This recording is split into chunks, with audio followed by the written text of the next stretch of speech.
What's happening, everybody? It is Thursday night, back to our normal night for Thrifty Business with Jay and Nay. I'm your one host, Vegas Jay. Philly Nay. Hi, everybody. What's happening, everybody? And here is our guest tonight, Joe or Joseph Callahan. How are you, Joe? Awesome. Hey, everyone. Joe's got a great story. We'll be hearing all about that story in about 30 minutes, so we're going to say night-night to Joe for a little bit, and we'll see him in a bit. All right, let's get right into it here. Oh, where is my tiki time? There it is.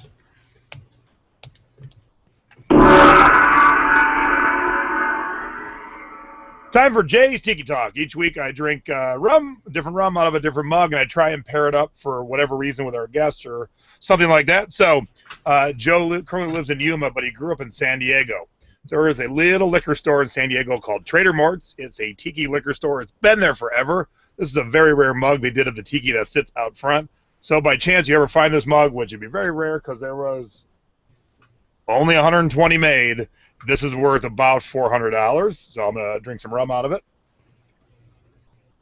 And if you see my picture down here, this is Big Frida. Big Frida is the queen of New Orleans bounce. I'm going to see Big Frida in concert tonight. So in honor of Big Frida, I'm drinking Old New Orleans rum, aged 3 years. So there we go. I've tied it all together today.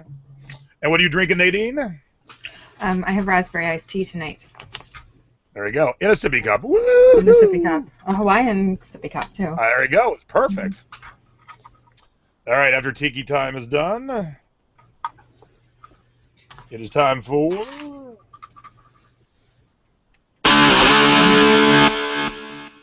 Nay's breast cancer update and fact of the week. I'm hanging in there.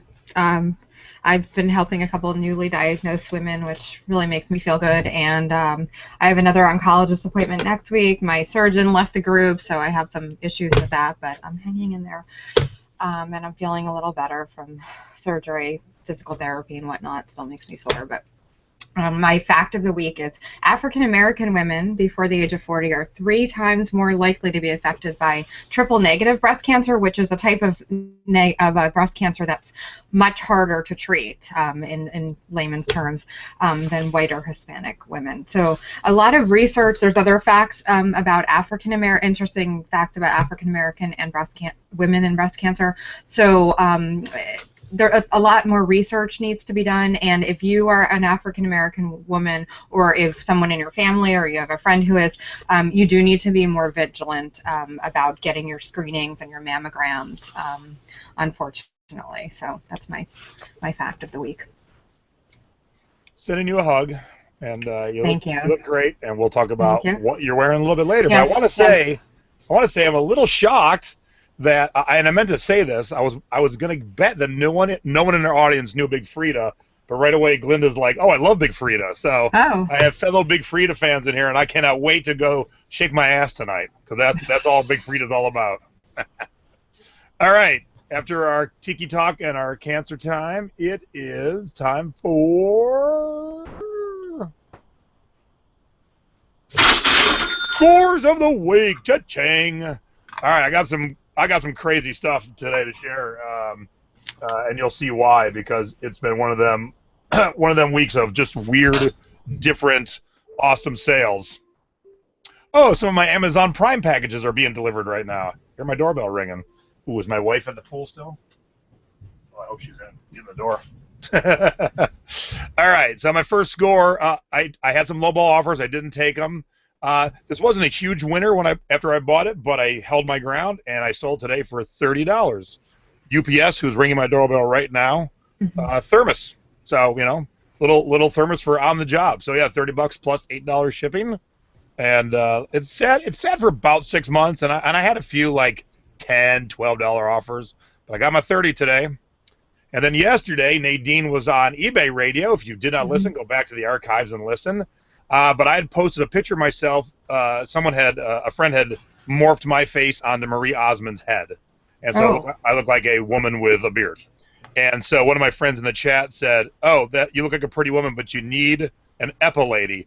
And wouldn't you know it, 1 hour later, I sold my vintage Epilady for $100. That's right, ladies and gentlemen. If you know what an Epilady is, no woman who ever used it enjoyed it. But if you find vintage ones, and this is still new in the package, even though the package was yellowed, you get $100 for them. Wow. And then, because it's middle July, it's 108 here. It's 108 where our guest is. And Nadine said the humidity in Philly is about 80% and 95 degrees. Yeah. So, of course, what you're thinking of when it's this hot is a heavy-duty fleece winter dog robe and sleepwear top. So I just sold this today for $60. And the little bonus tip was I found the sleep top, one store. I found the robe at another store, and I made it a nice little combo. And, man, that robe is heavy. So there you go. There's my scores for the day. Here is Nays. Yeah, so I sold this vintage mid-century Majolica. It had these ugly jeweled eyes. It was some kind of a hound dog. I bought it at Goodwill for, I think, $2.99 a while ago, and it sold for $45 to a buyer in the UK, so they paid shipping. That's cool. Yeah, it was I packed it very well, and off it went to the UK. Now, if it were me, I would have done this as the first picture, because think about when somebody's scrolling their phone, it'd be like, whoa, what's that looking at me? Yeah, that's true. That's a great shot right there. Thank you. And I sold this Lily Pulitzer discontinued iPad 2 and 3, which is the older generation iPads. It's a folio book and I have the iPad Air, which is, a few years old now, and it wouldn't fit mine. I was like, oh, I found this case, I'm going to use it, and it's so old that but somebody paid $34.99 for it, and I had best offer on it. They didn't make an offer, they just paid the $34.99, and off it went. There you go. Yeah, just like my $60 robe and top. I had best offer on it. Especially in the middle of summer, I would have happily taken, like, I don't know, $50. Yeah, somebody was looking for that specific Lily case, I guess. So you got it. All right, we did our scores. Now it's time for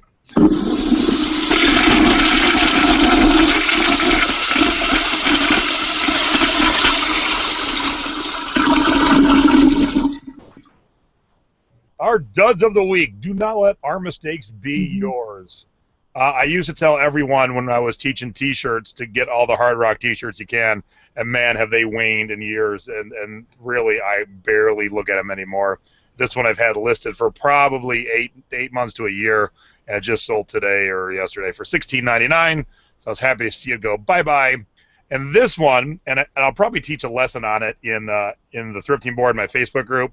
It didn't sell for $30. Actually, it's only sold for $12. A customer came to me and said, hey, you can get this new on Amazon Prime for $23. Now, a lot of people would take offense to that. I never do. That's an educated buyer. And I double-checked, and sure enough, you can get this brand new for $23, free shipping if you have Amazon Prime. So he was offering me $12 plus I had 6 shipping, so $18. I was happy to take it. Now, I always tell you, don't base your prices on retail because someone might not check Amazon Prime, but I've had it listed for over a year. So I was happy to see it go. I only paid $3, so I maybe made $3 or $4. I was very happy to see it go, but I wasn't mad that my customer came as an educated customer. Okay, so I bought about 50 of these for, I think I paid a few cents each. I bought a whole bunch of them. So I have like 49 more to sell, and this was the first one that sold in about a year. So, yeah. So I would recommend lot the rest up and sell as one lot very cheaply. Probably, yeah. Make it go bye-bye. And this stitchery kit, I mean, it was $11.99 free shipping. It was a vintage 70s kit, and it was smaller, but it sat forever. So I was happy to see that go, too. Yep. All right, there we go. And now it is time for... There we go.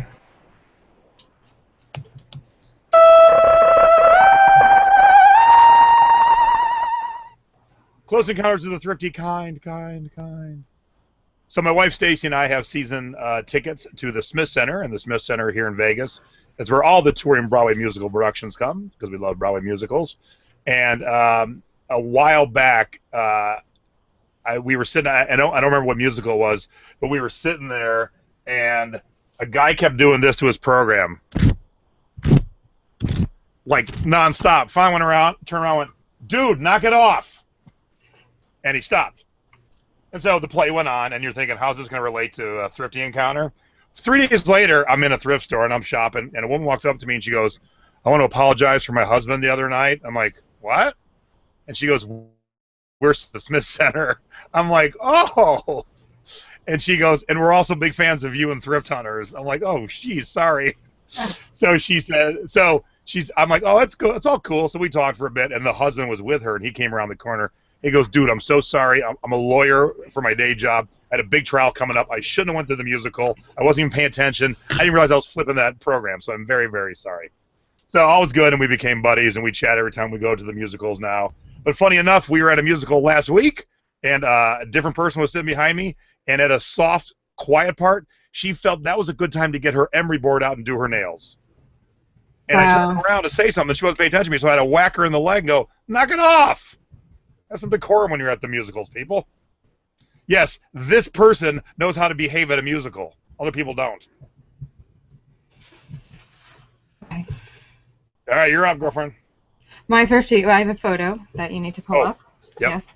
So this photo, I did show it a while back. It had to do with a tip because the gentleman in the photo was talking about, he was a veteran thrifter, and he was talking about all the sales and all the places to thrift. Well, anyway, the point was this was a sale day, and this was also a Thrifty Encounter because the line was a mile long. This was, gosh, I think a couple months ago, and it was after, it was kind of close after my March 29th surgery. My right arm, as after every surgery, and currently wasn't working too well. So I was holding a bunch of stuff, and including these, they were vintage salt and pepper shakers. They were really awesome salt and pepper shakers, and my arm just gave out from the weight of everything I was holding, and the salt and pepper shakers shattered all over the floor, and the woman in the Marlboro jacket ahead of me picked them up and helped me out, and the man, he was, they kind of helped me clean up my mess. And I started talking to him. I was like, oh, I'm so sorry, because the one piece kind of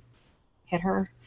And I was saying, my arm is a little weak because I have, I've got breast cancer, and, I've got issues with lymphedema and whatnot. And she said, oh, I have lung cancer. And then the guy in front of me was like, I'm a prostate cancer survivor. So wow. We started, so randomly we were 3 cancer survivors, and we just started talking about our different types of cancer, and it was I mean, not a depressing conversation, but an interesting conversation, and randomly we were just 3 cancer survivors in a row in the line, so kind of interesting. Yeah, it is. Yeah. You never know when you're around somebody that you can have that conversation with. Yep. All right, now it is time for our Thrifty Tips of the Week. And mine is, and I might have said this before, but I wanted to show you it in action. Mine is look beyond what you're buying. And this kind of goes for estate sales. So I was at an estate sale, and this person collected more Avon bottles than you've ever seen in your life. Hundreds. Maybe 1,000 Avon bottles. I'm looking at this wall, this hanging shelf grid. It's full of them, and I look at the lady, I go, can I buy this shelf? Because I was looking beyond what was actually for sale. And she said, I don't know, I guess. I'm like, shoot me a price. So I think I only paid like $40 for it. So here's the shelf when I used to have my booth at the antique mall, and I use it to hold antique collectibles. Well, I closed down my booth, and I brought it home, and I wanted to use it for tiki mugs because that's what I collect. And here it is in action. And it worked out to be perfect. So because I was looking beyond the norm, it now holds every one of my Frankie's Tiki mugs and all my coconut Tiki mugs. Now, I did use a flash to show you what it looks like so you can see it, but I also took a nice moody, non-flash, one to see it what it should really look like without flash, because flash ruins everything. So there it is in the corner next to our TV. So I looked beyond what was for sale, and I've always done that. I do that at any of the closing casino auction liquidation sales. Yeah, this is priced, but no, I want to know what this is cost and this is cost. And all you got to do is ask, and you can come up with some really cool stuff. Because let me tell you, those Avon bottles weren't worth shit, but that shelf was cool for $40. Mm-hmm. Very nice.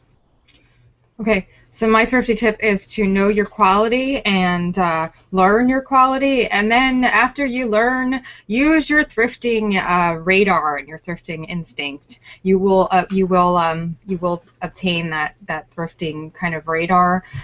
This is a prime example. I had shown these on our haul, and these are Bottega Veneta shoes. And if you look on the bottom, they say Veracruz. I'm probably pronouncing that wrong. And they say made in Italy, and I know that the leather soles are one giveaway. So if I didn't know the Bottega Veneta shoe, I would have picked these out for the quality. Bam, they would have screamed to me good quality. And my thrifting instinct my radar would have gone off, and I would have checked these on my phone. So if you see good quality, just always pick it up. If you feel like your thrifting radar goes off, trust your intuition and look it up on your phone. And 9 times out of 10, when I trust my intuition, I have something good. So it's like Spidey sense, if you know what that is. Yeah, kind of. Yes. All right, I just realized I didn't prep the next segment, so I'm going to have you start it. I'm going to Alrighty. go. I'm going to go, what? So You have got to be shipping me. Okay. Nay and I give you tips on what to do and what not to do when you are shipping. So I'm going to give Nay her pictures and let her go, and I got to go grab my prop. There you go, Nay. Okay, so it was my niece's 18th birthday this past weekend, and I wanted to get her something really special, and I snagged this awesome Lily Pulitzer bag for her for not much more than the postage that reads there. That's the moral of the story. So I got the bag, and I was really happy with it. It was new with tags. My niece ended up loving it, and the problem is that this poor seller had no clue about shipping because she could have easily shipped it first class. It was a lightweight bag with bamboo handles, and she well bubble wrapped it. She packed it well, but she could have bubble wrapped it, and it would have fit into a padded flat rate, or it could have gone first class in a regular padded mailer. However, she put it in a medium flat rate box and paid $13.45 and took it to the window at the post office. Oy. So she lost money on that deal. Not only did she undersell her item, but she also really, really overpaid on the postage. So do not do that. Yep, and I have kind of a do not do, but just more of an example. We've had this argument amongst people in my group and other groups how they think everything should be sent in a box when if you pack right, things can be sent in flat rate envelopes, save you money. They think that's the professional way. And I'm like, where does this say things have to be sent in a box? And a lot of clothes, we all send our clothes in poly mailers. People say that's not professional. I buy a lot of clothes online, and all the big companies send poly mailers. So you can look more professional than a big company just by using poly mailers, because here's what a big time professional company did. This is DXL. I'm a big boy. I buy most of my clothes from DXL, big and tall store. And when my UPS guy brought this to me, he goes, I tried, Jay. They put shoes in a box that the shoes were smaller than the box with no padding, and so the box got crushed and it broke open. He tried to tape it shut with tape that he had.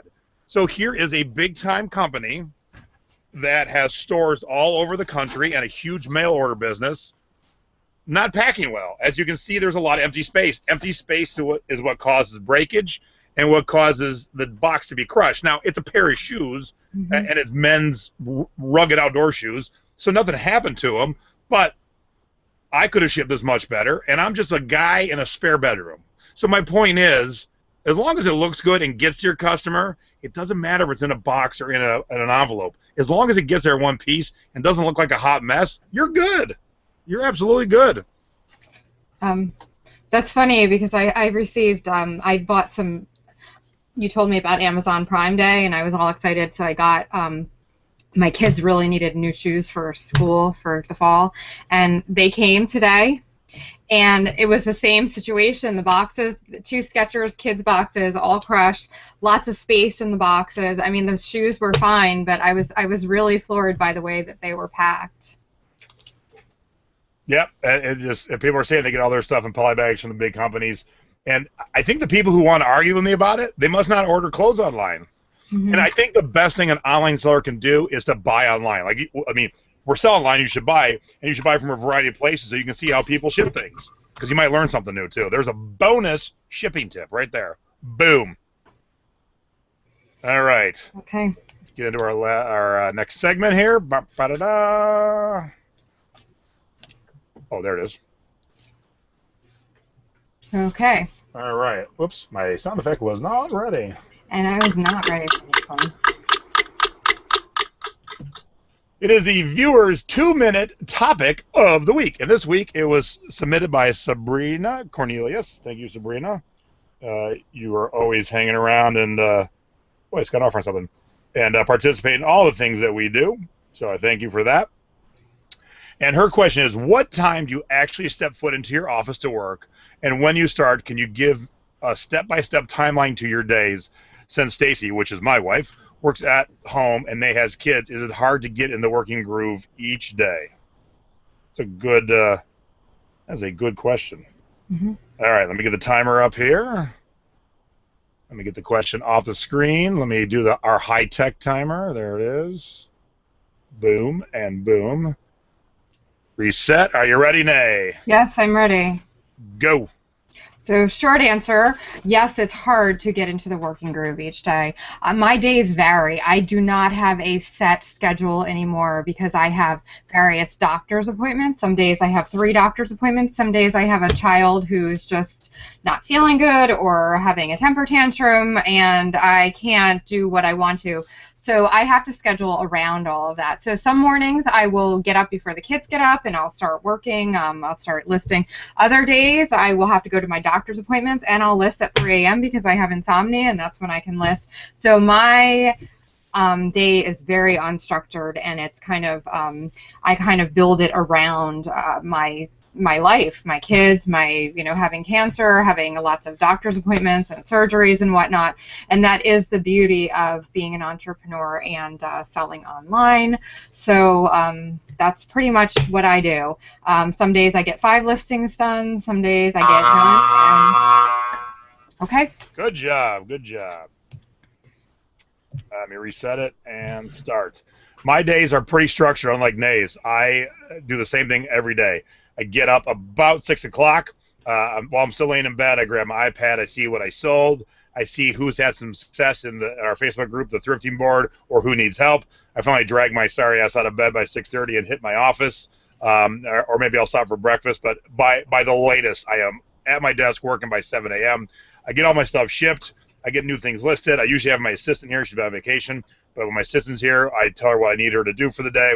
And we work until lunch. Like, I don't leave this desk chair until lunch, go downstairs, eat a quick lunch, come back up, and keep on working. So I'm listing, answering questions. I'm helping people in the thrifting board. But it's easy for my wife and I because she took over the downstairs, and I control the upstairs. So even though we work out of the house, we almost never see each other during the day because she is uber busy, as am I.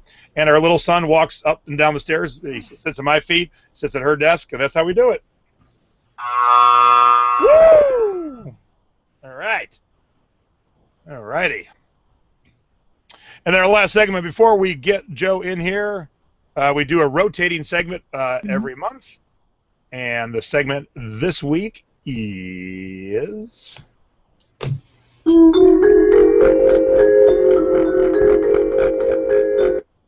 Thrift up your life. When you're out thrifting, you've got to remember that sometimes to buy stuff for yourself.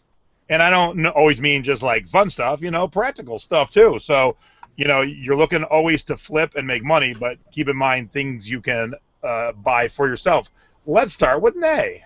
Okay, so as you all know, I love fashion and clothing, and I love Lily Pulitzer. So I found this awesome dress, and it fits me, and it's vintage, and there was no way I was parting with this. I paid $8.99, and it is awesome. It's you can see the print. It's got moons and suns, and it's just it's the coolest dress ever, and it's really soft and summery, and I'm never letting it go. It's mine.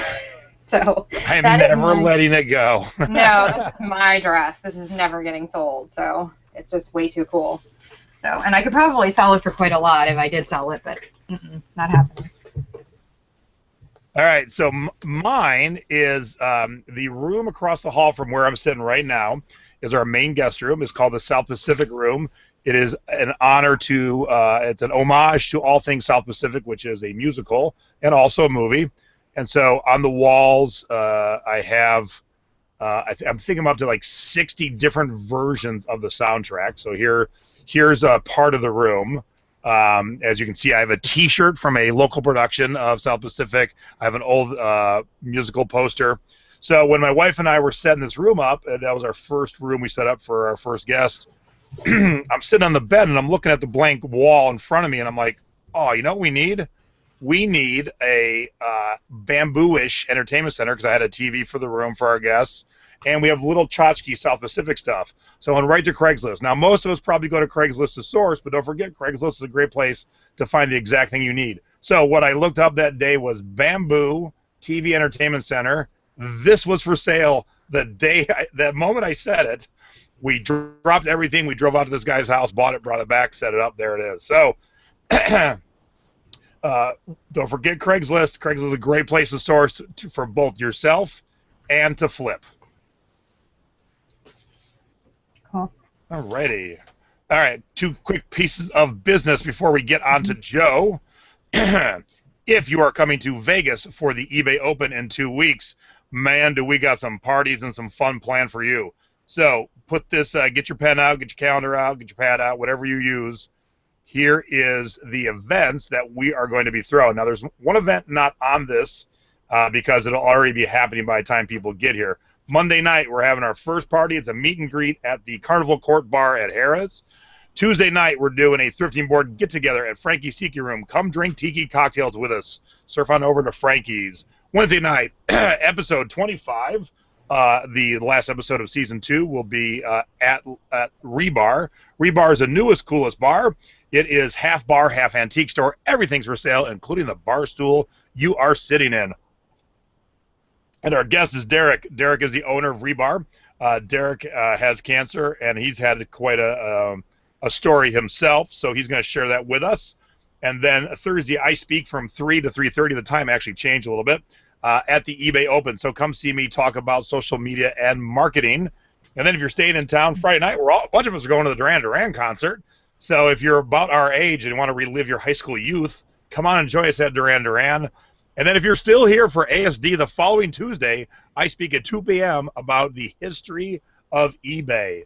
So come check us out. It's going to be parties nonstop. You will need a vacation from your vacation. And to go along with that, Nadine designed a kick-ass T-shirt for the thrifting board, not only for wearing in Vegas, but you can wear it anytime. Here's the T-shirt. Welcome to the fabulous thrifting board. It has a little Vegas motif. And those of us coming to eBay Open, we're going to be wearing it on Wednesday as a mask, because when you dress alike at an event like this, the eBay executives notice you and they want to talk to you. There was only 8 of us at the eBay 20th, and every executive wanted to talk to us. There's going to be like 50 of us wearing shirts this time. So we're going to be awesome. And so here is the shirt. Oops, I just turned my camera off. Here is the shirt in action. Our former guest, Vicki Egan, and I went down to the Las Vegas sign, and there we are. We are standing at the Las Vegas sign in our T-shirts. So good job, Nay, on designing that shirt. Well Thank you. Done. Well done. So I will put the link in the chat in about 2 seconds here for the shirt. We've had 1,000 copycats. When you have a good shirt, people copy them. And it sucks, but that's just life. Art has been copied since the beginning of time. But I will post the actual link.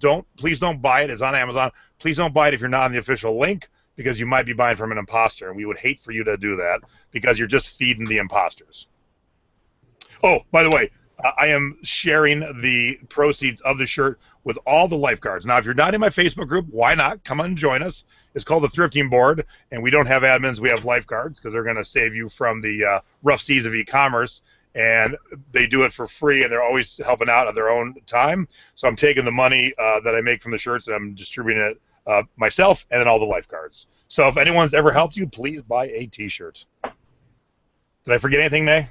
I think, did you mention that Wednesday, the 27th, is the day? I did. We are, okay. I didn't know if you were going to show that other piece of artwork, but that's cool. Oh, I didn't download, but I will. So. Okay. Well, let's get our guest in here, and I'll bring that up towards the end. Okay. We'll tease it at the end again. All right. Sounds good. Let's get our guest in here, Joseph Callahan. Joseph has got an amazing story that I saw in the group, and there he is. What's happening, Joe? How are you, brother? Awesome. What's up, guys? Hi, how are you? What are you drinking, brother? Just Amberbach. All right, I'll take it. Oh, whoops, I'm still sharing your artwork. Let me get me back in here. By the way, I want to throw this out there. I've had this before, obviously. It's in my collection, but this is good rum. It tastes a little different than the norm, but, man, if you can pick up some old New Orleans, and this is the 3-year, it is yummy. Yummy. All right. And May's got her raspberry juice. Yes. Right?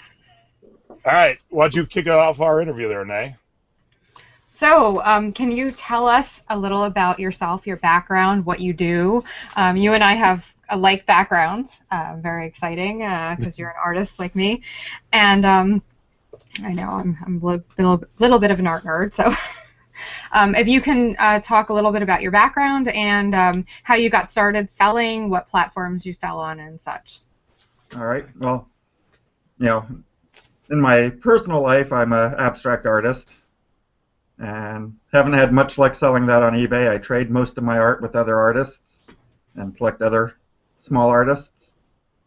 With the eBay business, I got started probably 2001. I started working for a guy that sold stuff on eBay, and he had 6 employees.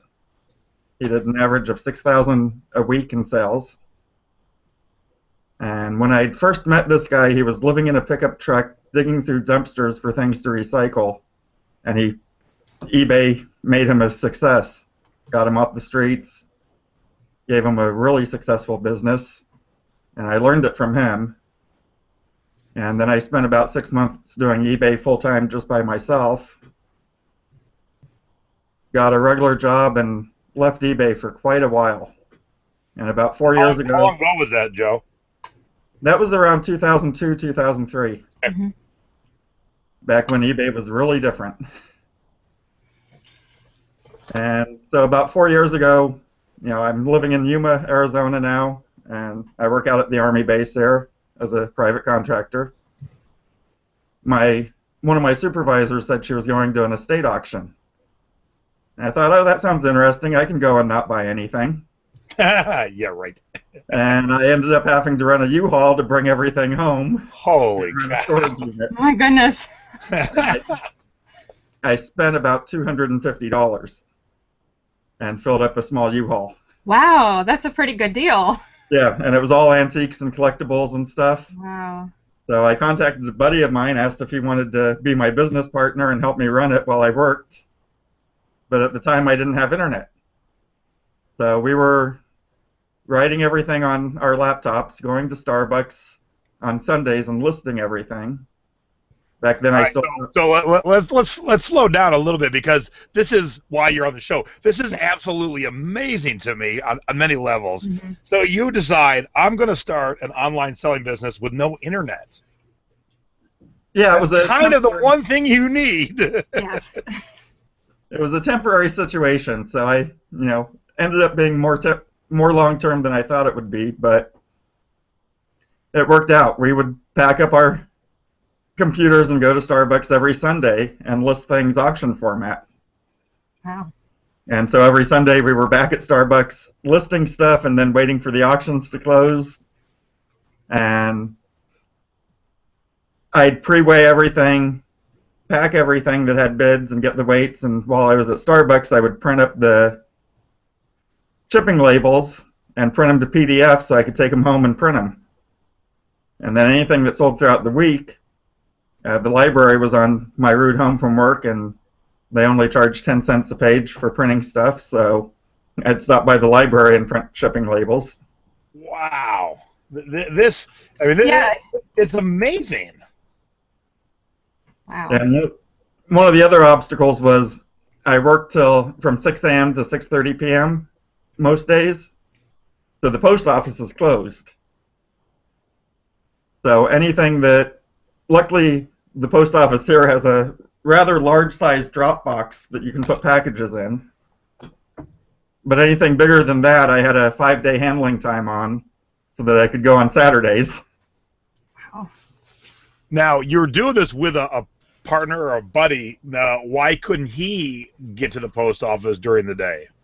That was one of the other reasons I asked him to come in. He would do the post office runs a lot of days, UPS runs, and that took a lot of stress off my business when I could pack everything up and just have him take it. Oh yeah. Yeah, And I'm going to just read what Clifton 2 said because it's so appropriate. That's how you hustle. Mm-hmm. You know, you're not the first inspiration story we've had, nor the last amazing inspiration story. Our friend Tim Taylor, who's in a wheelchair and doesn't have much use of his hands, he's an inspiration story. But when I hear people say, I can't, I won't, or they're complaining about their customers or one return or shipping, and then I see people like you, like Nay, like Tim, and they're not complaining. They're doing what they got to do to make a buck, to hustle, to get it done.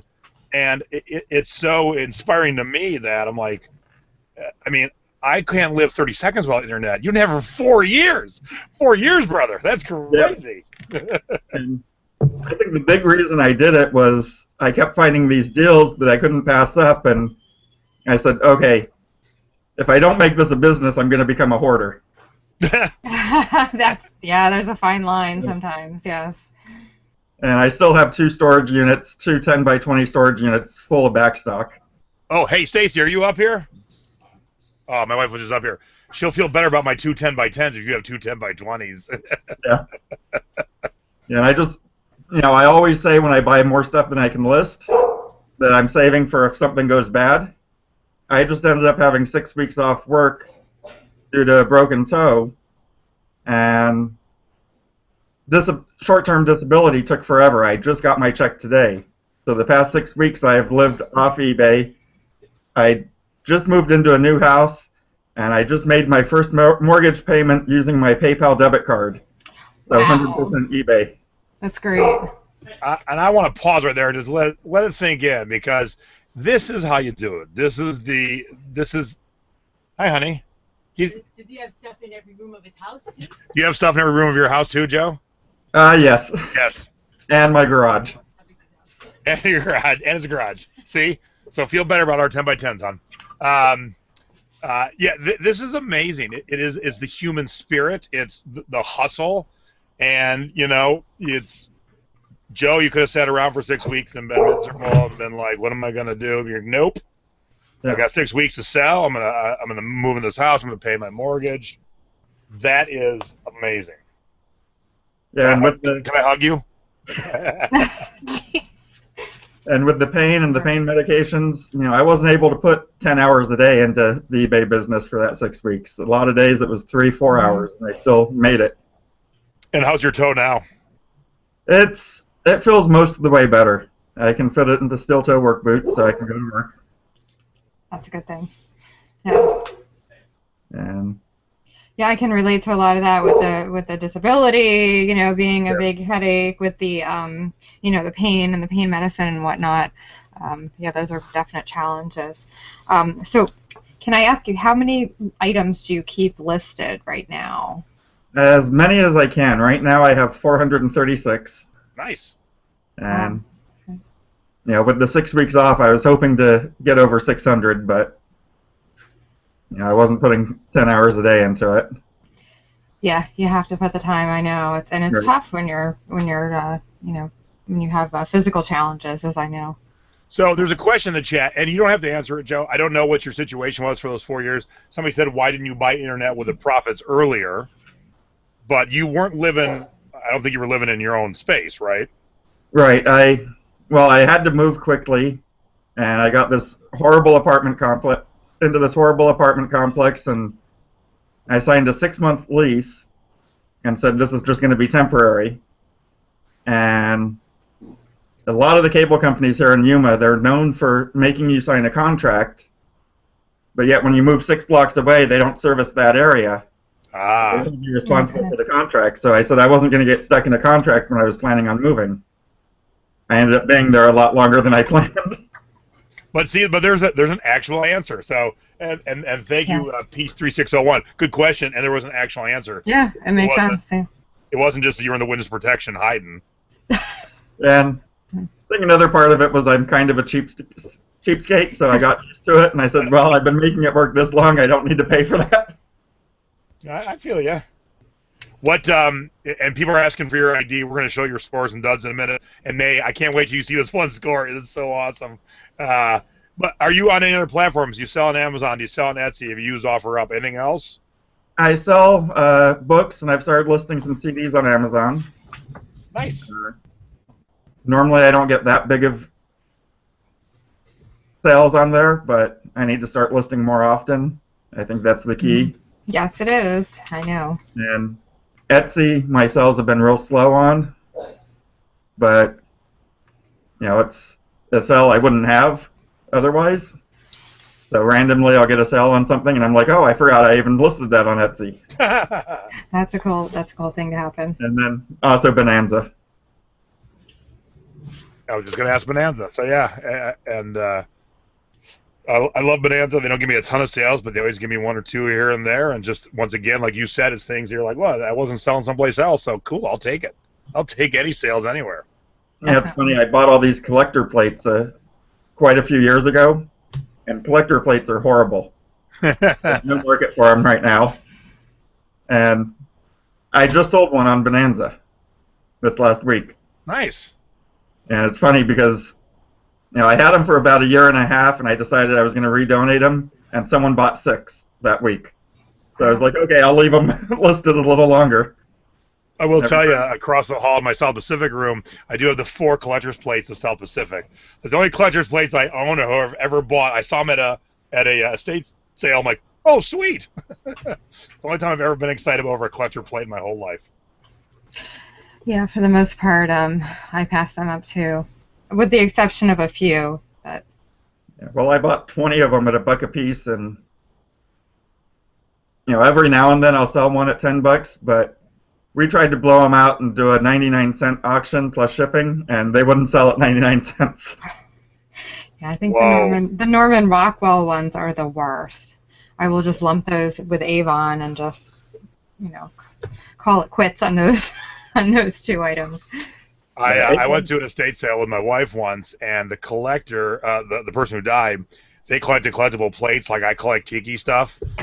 Hanging on every inch of wall space were plates, and there was probably over 1,000. Wow. So I was trying to buy a couple, and the girl around the estate sale goes, oh, by the way, every box is in the garage, but you got to dig for it. So not only did they collect over 1,000 plates to hang in the wall, when you walked in the garage, it was just all the boxes with the paperwork. And so if you cared to, you could go dig and find your boxes. And I'm like, this is insane. But if someone came into my house right now and saw my tiki stuff, they would say the same thing. Right. I collect vintage Corningware, and that's the same way. There you go. We all got things. All right, well, since we talked about your scores and duds, let's get to them, because I cannot wait to share this one. So we'll start out with the one that's not as exciting to me. I mean, it's a good score, but you'll see. You'll all understand in a minute. So tell us about this Radio Shack thingamajiggy. This one I mentioned in the thrifting board. I bought 2 scanners. They're ham radio scanners. You can talk to people all over the world. I bought 2 of them for $55 for the pair at an estate auction. The other one was only worth $40. This one, the solds were between $100 and $150. And I listed this as is, not tested, that it powers up. I listed it high, figuring someone would lowball an offer. And within 2 hours, it sold at full price to a customer in Australia. Wow. And they let me know that out of all the ones listed, I was the only one willing to ship international. Wow. That's the key, isn't it, Nay? Yeah. Oh, yes, that's crazy. And they got it. They said it works 100%. They're really happy. And they paid shipping, so I got that full $175. Nice. So if you're not selling international, you're just shooting yourself in the foot. I tell that to people all the That's time, very Joe. true. It's sometimes it falls on deaf ears, man. Yeah. Yep. Yeah, my score, my dog, Majolica dog score that I just talked about, that went to the UK. If I didn't sell international, it would still be sitting in my store. Talk about these Pyrex here, man. Well, that's my niche, is vintage kitchen collectibles. So I knew as soon as I saw these that they were a good deal. It was at an estate auction. So one other reseller was bidding me up. I paid $25 for them. They had the original box. They've never been used. I'd gone to the estate auction the day before and previewed everything. So I go to the auction, I preview everything, I write everything down, I go home and research it so I know what to bid. And the sold prices on this set were between $100 and $150, but most of those had scratches. None of them had the box. And this one, they'd never been used. The two small dishes had really tiny scratches where they rubbed against each other inside the box. And the only way you could see those is when you held it up to a light, which Pyrex collectors call that the light test. You always hold it up to a light to see if there's any hidden scratches. And so I decided to list it at $175, higher than the highest one sold because it had the box. And within 5 minutes, it sold. Wow. And it sold with calculated shipping. And Pyrex collectors, there's a lot of people that get broken Pyrex in the mail. So a lot of Pyrex collectors are turning away from eBay. I put in my listing, I'm not only a seller, I'm a collector also, and I will make sure I will pack these so that you don't have sad mail. That's and great. when Pyrex collectors see that you're also a collector, they trust that it's going to be packed better. Also, that's a great tip, Joe. I never even thought of that. I mean, I could add that to my tiki mug collections because in the tiki world, we have a bulletin board that we go to, and we have this long, ongoing thread of broken tiki mugs we all got in the mail. I've got some. Every friend that collects tiki mugs like Pyrex collectors, and geez, I never thought to put I'm also a collector. I know how to ship them. That's pretty awesome. Yeah, and Pyrex collectors right now, they're in the Pyrex boards. They're telling people not to buy from sellers that offer free shipping. They have a feeling that if you offer free shipping, you're going to pack it as cheaply as you can. Wow. So with Pyrex, do calculated shipping. They'll pay extra for overpacking. And even if you overpack something, they're going to think you really care and refer you to other Pyrex collectors. And I like the whole looking through the light to see for the scratches. When I was a kid, my grandparents owned an egg farm, so it's kind of like candling the eggs. If anyone knows what that is, Joe's doing the same thing with his Pyrex. People want to know your store name, so let me make it a little bit bigger here. Retro Boys AZ. RetroBoysAZ. So check out Joe's stuff if you want to buy something cool. All right. Yep, and that's when I have a business partner. Let's scare people away. Whee! Now this stack, this was in one of those bags at the Goodwill that has a whole bunch of stuff shoved in it. And I looked in the bag, I could see the word tarot.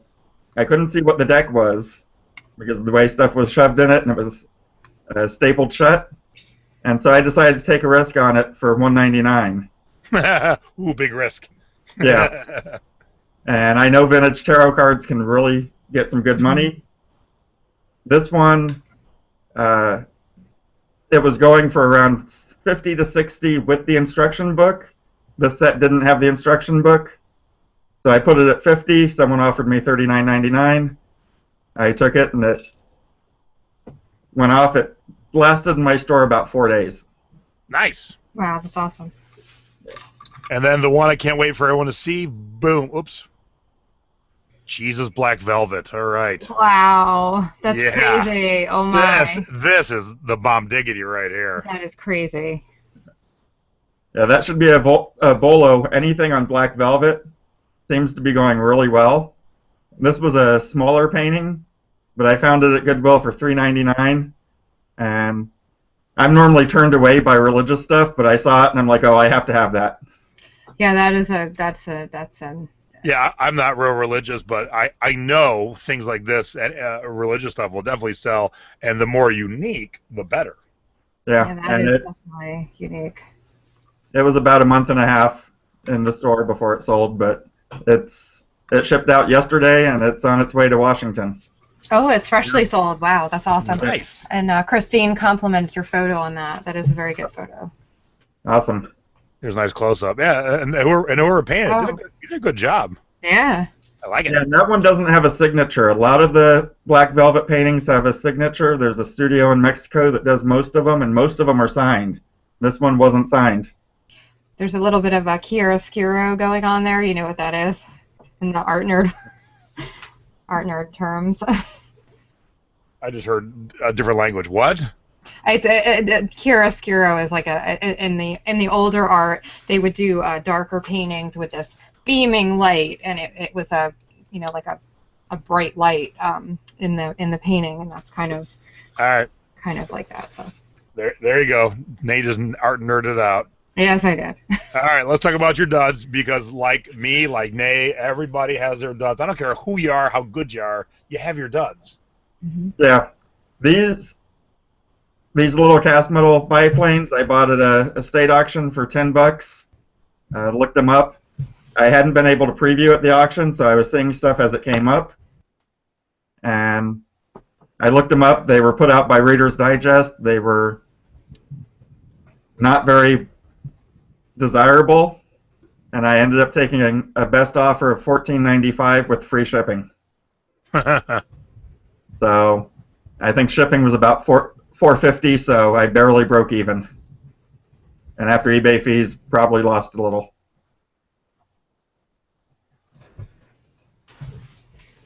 California Raisin was a dud? Oh. He was a dud because I didn't. There was another estate auction. I had previewed him, but I didn't look him over really well. And on the side, he had a big tear in the sticker of the raisin box. Ah. So he had damage. I didn't. Yep, right there. Yep, and that's a lesson to really look stuff over. Look at condition. Condition matters. Oh yeah, my assistant's been gone for 10 days, and I shipped out 2 shirts that she took pictures of and listed and folded and put away. So I mean, she looked at the shirt like 4 times, and they both had defects in them that she didn't notice. And one I had sold, they were both sold. Wow. So one I actually had to go get. I got to fix at the seamstress up the street, and the other one I left to know. I'm like, if you're unhappy, I'll take care of you. Luckily, they were both in places where it wasn't a big deal, but I was kind of like, how'd you miss that? Yeah. This one was another. It was an estate auction. I'd previewed it, but I didn't really look at the box very well. And so I saw the Rush Tango, the Minnow Lure. It looked like an old box. I looked it up on eBay. The solds were $60, $70, $80. And so when I went to the auction, they pulled it out. I bid $10 on it. They handed me the box, and I turned it over and saw that the bottom of the box said 2000 collector's remake. And so it ended up selling for best offer of $11.99 with free shipping. Well, it's gone. Yeah, Right? it's gone. You know. Yes. And it took 4 months to sell at That's that. not bad, actually. I've Yeah, got there were things that take 4 years, so. There were people online selling them for $5 with free shipping. Oh, jeez. Yeah. Why Wow. waste your time sell something for $5 with free shipping? I never understood that, Joe. I'll do that with patterns and small stuff that I know I can just throw in a bubble open really easy. Like I shared a tiki mug that was worth hundreds of dollars, and the person didn't do any research, and they sold it for $10. By now, I didn't get it. I missed it. But even if you didn't do any research, why waste your time on a $10 breakable item? You got to pack it, bubble it. I mean, that's just, to me, that's worthless. That's not a good use of your time. Let alone they didn't do any research to figure out their mug was worth like $400, and they sold it for $10. But to sell a breakable for $10, it's not worth your time ever. Yeah. The only thing I can think of is some people want to increase their volume, and that does get their I could be. their numbers up with the metrics, and but other than that. I just lost my TRS. I'll get it back this month, but the main metric I was low on was the number of sales in a year, because work sent me to Alaska for 4 months. Oh, geez. And so I couldn't sell while I was in Alaska. I hope not. Huh? It was right in the middle of the winter. Are you kidding me? Oh, boy. And they said we may have to go back next year because it didn't get cold enough this year. We needed temperatures down to -40, and it only got to -25. Oh, dude, that's horrible. So sorry. Yeah. But so my number of sales weren't high enough. I knew I was coming up close to the limit, so I listed a bunch of stuff that I had forever at 99-cent auction to try to clear everything out. And I needed 100 sales within a year, and I hit 98. That's frustrating.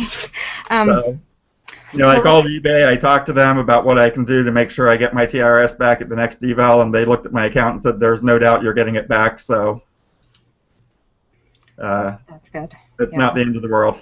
No, it's not. I've lost mine, and it's not the end of the world. Life goes on. So let me ask you this.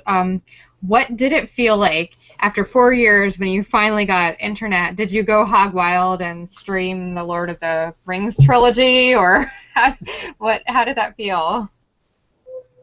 It just felt like a big relief, like I can finally take things to the next level. With internet, I got cable TV, which I haven't had cable TV in about 10 years. Oh, wow. And I'm going to have to, get some discipline with that because I've been stuck in front of the TV for a while now. Very cool. Do you still have the partner? No, we opened up a physical antique store, and we had some problems with that. The plan was both of us would work our full-time regular jobs. His wife would run the antique store. And 2 weeks after I signed the lease for the property, his wife filed for divorce and took off. Oh. Oh. And so we were both working full-time and trying to keep a store open. And it was 2,000 square feet at $1 a square foot. Okay. We struggled to make rent every month. And 95% of our sales were on eBay. So I said, why are we paying overhead? Yeah. And so we both kind of took some time off from everything after the store closed. And I started selling back on eBay, and he just hasn't joined me. Are you still friends? Yeah, we're still really good friends. That's good. I know he's not happy with his job right now. And so I'm thinking about hiring an assistant in another couple months and might bring him back in as a paid assistant. Oh, that would be, that's Because cool that you're knowing. He already knows everything. That's great, yeah, that would be good. All right, since we're close to the top of the hour here, I want to show some of Joe's art because he just sent it to me, and I thought, let me see what you do. Oh, yeah. So here's one piece. I totally envision this as a Metallica album cover in the future. Cool. Anything you want to say about this, Joe, or should I just show it?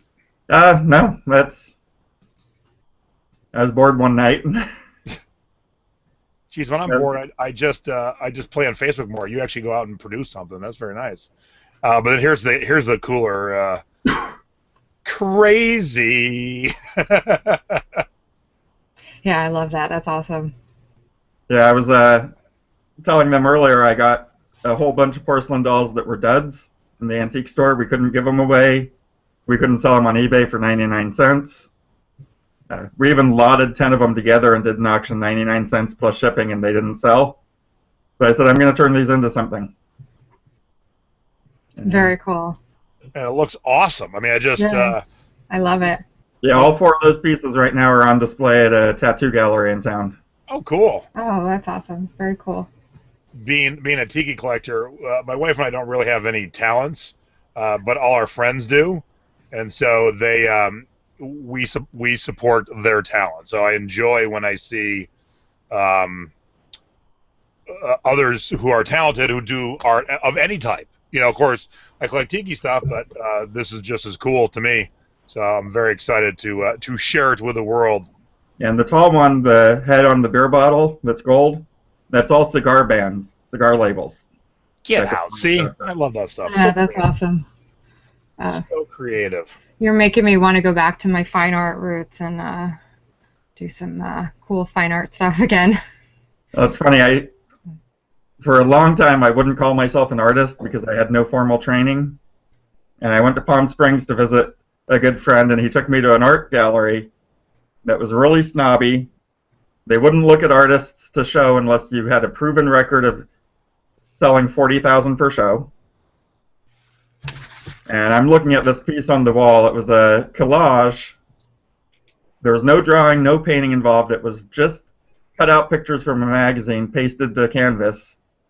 And pieces of it had actually fallen off onto the floor, and it had a $25,000 price tag. Yeah. And I said, I think that's better than this. And my friend goes, that's what I've been telling you.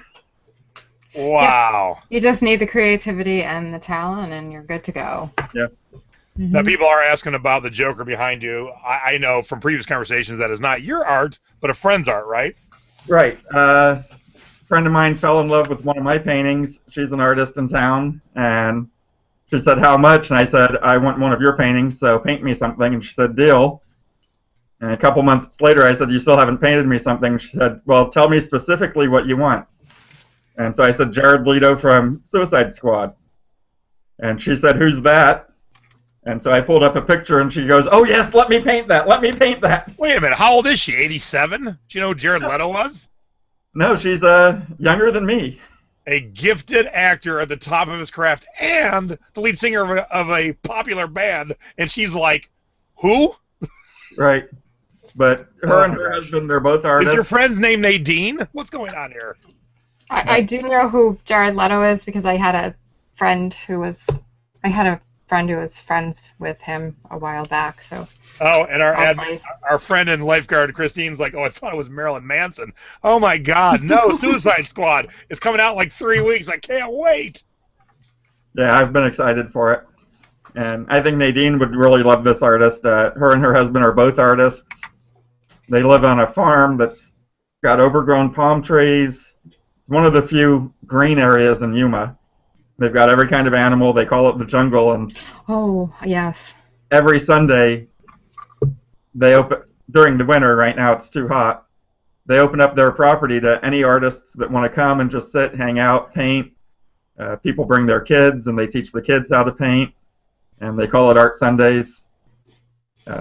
They've had art wars where you fill up water balloons with paint, and you have a water balloon fight, and you have canvas as your shield. Cool. Very cool. So it's, my God, the people who don't know who Jared Leto is, my head hurts right now. He was lead singer of 30 Seconds to Mars. I think he's Oscar nominated. He's an amazing actor, and I hate him. I hate him for a couple of reasons. I hate him because he's an amazingly talented actor. He fronts a rock band, and the son of a bitch is a good-looking dude. And he's just so cool. He is so cool. I only knew who he was because I used to work with a guy I was coincidentally friends with him before he became like really, he was in his band and whatnot then. But that's how I was introduced to who he was. So. Oh, now Christine knows who he is. Yeah, he was in the Dallas Buyers Club. He's amazing. Panic Room was one of his first movies. I remember that movie. Foster. Yeah. All right, Joseph, thank you. You are such an inspiration. I want everyone to watch this.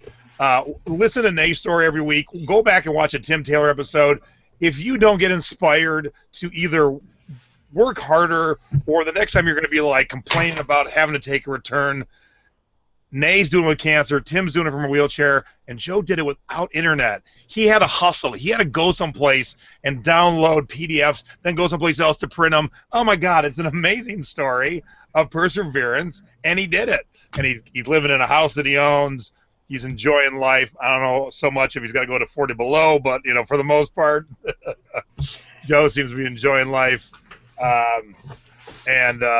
So thank you, Joe, for being on. Thank you for sharing your story. Thank you for being a part of the thrifting board and sharing your story there. That's why you kind of came across my radar. Well, the thrifting board has changed my business completely. Because when I got back into it 4 years ago, I had business ideas from 2001 when I did eBay. And things have changed a lot, and it was your show and the thrifting board that taught me to adapt to some of the changes, and my sales have more than doubled since I found you guys. Oh, that's great to hear. Thank you. That is awesome. All right, and we will leave you with this because I want to show. Speaking of art, I love when I tell Nay, I go, I need this, and I don't give her much parameters. I go, I just need this conveyed, and then she comes back with art. So we are wearing our Las Vegas Thrifting Board T-shirts at the eBay Open event on Wednesday, 7/27. I sent her. She was talking about having spirit, and I sent her a little cheer. Yes, yes, yes, we do. We got spirit. How about you? But stupid autocorrect changed it to mates. I have no clue, but it was kind of like, hey, matey, kind of like a pirate. So she ran with that. But I don't know how autocorrect changed my little cheer to mates. So make sure if you are coming to eBay Open and you have your T-shirt, make sure to wear it on Wednesday. We're going to take some group photos, but I guarantee you, you will be noticed. You will get talked to. And when we wore our 8 Thrifting Board shirts, the 8 of us who wore it at eBay 20, we didn't expect anything other than, hey, we're just 8 people wearing a matching T-shirt. Everyone stopped us. eBay execs asked how to get the shirt. So trust me when I tell you, wearing just another old T-shirt or a button-down plaid shirt will not get you noticed. Being in a group of 50 will get you noticed, and you will talk to more people than you ever imagined. And where it comes in handy is when you become friends with eBay employees, because I got a lot in my Rolodex I can call, and that's just from putting myself out there and talking to people. So if you want that, definitely wear your shirt. If you don't want that, just be part of the group. It'll be a ton of fun. We'll have a blast. Oh, and everyone who's coming, I thought about this today, everyone who wears their shirt, I'm going to give you a Thrifting Board Surfer bracelet to go with your shirt. So make sure, I'll be bringing my box of bracelets. Make sure you come, and I'll give it to you. So thank you, Joe. Thank you, Nadine, for being my partner as always. I love doing the show with you. Joe, when you get to Vegas, I'm taking you to Frankie's. Joe has never had rum, so we're taking him to, yeah, my wife's like, what? I'm taking you to Frankie's, and we're going to get some rum in you, buddy. All right, look forward to it. Thank you, everybody. I'm off to go shake my booty at Big Frida. Bye-bye. Have a good night.